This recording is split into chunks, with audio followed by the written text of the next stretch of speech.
Hi friends, என்னோடய channel முதல் தடவையாக பார்க்குறவங்க சப்ஸ்கிரைப் பண்ணி சப்போர்ட் பண்ணுங்கள்.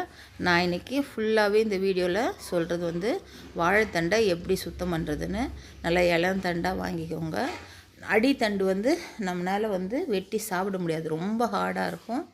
மீடியமாக இது மாதிரி இருக்கிற தண்டு வாங்கிட்டு வெளியில் இருக்க மட்டையெல்லாம் எடுத்துட்டு 2 கார்னரும், ஏன்னா அவங்க வெட்டியிருப்பாங்க, அது லைட்டாக கலர் மாறி இருக்கும், அதை வெட்டிட்டு அலசிடுங்க.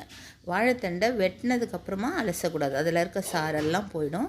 அதனால் வந்து அதை உரிச்சிட்டு அலசிடுங்க. அலசிட்டு இது மாதிரி கத்தியில், இப்போ எனக்கு கத்தியில் தான் ஈஸி, எனக்கு மணையில் வச்சு வெட்டுறத விட. உங்களுக்கு மணையில் வச்சு வெட்டுற மாதிரி இருந்தால் இதே மாதிரி மணையில் வச்சு வெட்டி இந்த மாதிரி 2 பக்கமும் நார் எடுத்திங்கனாவே எல்லா நாரும் வந்துடும். ஒரு நார் கூட இருக்காது. நீங்கள் போட்டு முள்ளை போட்டு சுற்றுறது, ஃபோர்க்கு போட்டு சுற்றுறது, அந்த மாதிரி எந்த வேலையும் பண்ண வேண்டாம். இப்படி மெல்லிசாக வெட்டினீங்கனாவே ஈஸியாக இருக்கும். நான் ஏன் இதை ஃபுல்லாக போடுறேன்னா, சும்மா ஒரே ஒன்று போட்டால் தெரியாது உங்களுக்கு, அதனால தான் நான் சொல்கிறேன். இது பாருங்கள், இந்த மாதிரி வெட்டினீங்கன்னா ஈஸியாக இருக்கும். நல்ல ஷார்ப்பான கத்தியில் இந்த மாதிரி வெட்டினீங்கன்னா ஈஸியாக இருக்கும். மணையில் கூட ஈஸியாக வெட்டலாம். நான் எப்போவுமே வந்து உட்காந்துக்கிட்டு எல்லாத்தையுமே ரெடி பண்ணிவிட்டு அப்புறமா சமைக்க போவேன். அதனால் அந்த மாதிரி நான் உட்காந்தே வெட்டிக்கிறேன் எல்லாத்தையுமே. பாருங்கள் என்ன அழகாக நார் வந்துடுது பாருங்கள். ஒரு நார் எதுவுமே இருக்காது அந்த வாழைத்தண்டில்.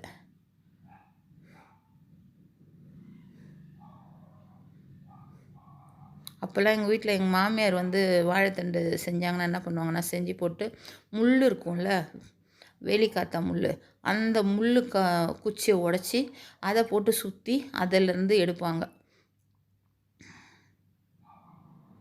இப்போ அது மாதிரிலாம் யாரும் செய்கிறதே இல்லை. நான் வெட்டும் போதே அழகாக இது மாதிரி நார் எடுத்துருவேன் ஈஸியாக.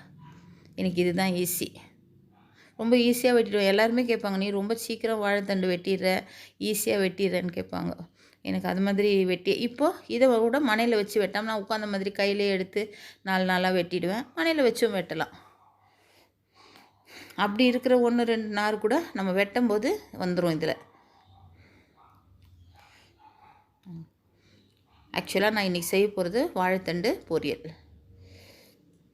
உங்களுக்கு எந்த ஷேப்பில் வேணாலும் வெட்டிக்கோங்க.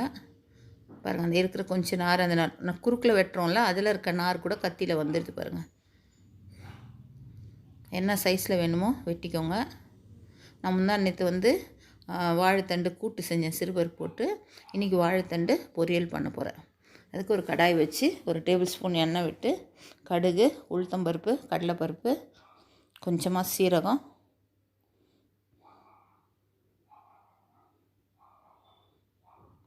நல்லா வதக்கிட்டு லைட்டாக கலர் மாறினோன்னு கடுகெல்லாம் வெடித்த உடனே வெங்காயம் போட்டுக்கலாம். ஒரு 5 பச்சை மிளகா, ஒரு 20 பல் பூண்டு தட்டி வச்சுருக்கேன், அதையும் போட்டுக்கிறேன். ஒரு பெரிய வெங்காயம் வெட்டி வச்சுருக்கேன், அதையும் போட்டுக்கிறேன்.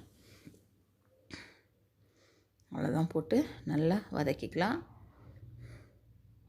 கொஞ்சம் பச்சை கருவேப்பிலை,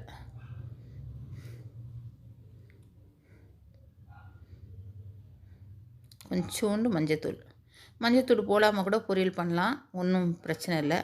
சும்மா லைட்டாக கொஞ்சம் மஞ்சத்தூள் போட்டோம்னா நமக்கு கலர் இதுவாச்சுன்னா கூட தெரியாது. பாருங்கள், வாழைத்தண்டு கலர் கூட மாறல. நிறைய பேர் நினைப்பாங்க மோரில் போட்டு ஊற வைக்கணும், அது அப்படிலாம் இல்லை.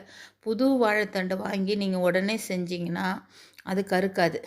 இப்போ 2 நாள் காற்று போக வச்சிங்கன்னா அது ஆக்சிடேஷனில் தான் வந்து உங்களுக்கு அந்த மாதிரி கருப்பாகும் உங்களுக்கு. மற்றபடி நடுவில் பசிச்சுது, ஸ்நாக்ஸ்க்கு ஒரு கொய்யாக்காய் வெட்டி கொஞ்சோண்டு உப்பு மிளகாத்தூள் போட்டு நடுவில் அப்படியே கொஞ்சம் சமைக்கும் போதே சாப்பிட்டோம். சூப்பராக இருந்தது.